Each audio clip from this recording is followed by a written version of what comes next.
We're talking with Joe Cunningham. He is running for governor for the state of South Carolina.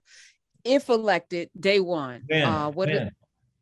if elected day one, because it's not a fait accompli, sir. You're gonna have to really I know. work. I like to speak it into existence, though. Okay, I'm not mad at that. Not mad at that.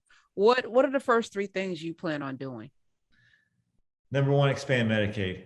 And that can be done unilaterally with the governor, not with the help from the legislature. I can expand Medicaid unilaterally. Secondly, I want to pay our teachers more.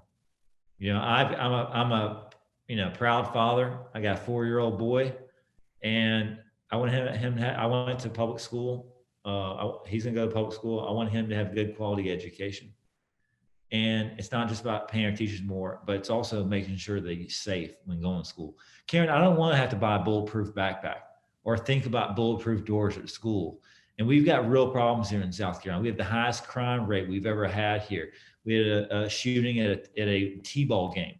And you see little kids, they're ducking and running for cover. And you can't help to put yourself in that position saying it could be my son or my daughter, or my grandson or granddaughter. And after that shooting up in North Charleston, which I'm sure you saw about in the national news, those kids would not go to the bathroom by themselves. These are the stories of the aftershock and the after effect. And the question is, what are grownups, what are adults doing about this to make sure that we're taking care of our kids? That's become a big, big issue. And did we do gun safety? Okay. Expanding Medicaid, paying our teachers more. Okay. All right. I accept all that because you move from teachers into that. Yeah, I like that. That was smooth. It was very smooth. Ocean engineering, which I don't see that many people majoring in that. Why did you get a degree in that, and how does it inform your day-to-day? There's only about a dozen schools in the country that offered it at the time. I went to College of Charleston, and I was decent at math, and I wanted to come out with an engineering degree, and I wasn't drawn to civil or mechanical or electrical engineering. And I learned about ocean engineering, which is where you're working on the water and you're designing marinas or designing dredge plans, coastal renourishment, those types of things. And it caught my eye. And so I went down to Florida Atlantic and studied hard for the next couple of years and got a degree in it. And now worked at a marine and environmental consulting firm where I was, working with the developers, but making sure that development occurred in a way that didn't negatively impact the environment. I would dive with marine biologists and map out seagrass beds or coral reefs to make sure that those could be avoided. And I think it's just, to answer your question, the long answer to your short question was, I think with a background in engineering, you deal in facts and you look at data. And I don't think that's something that's done today. We're so driven by emotion. We got to pull back and say, okay, listen, what do the facts suggest, and where does the data lead us to? And I think that's probably at least how half my brain works on that side and using that data.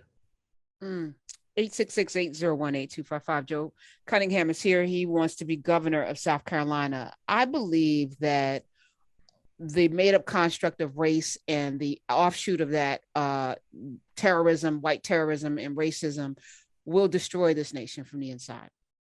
We saw what happened in your state, Charleston, South Carolina, with those 9 beautiful souls killed while in church, killed, brutally murdered by a person that had a manifesto that found that Black folk were the problem, just like in Buffalo, New York.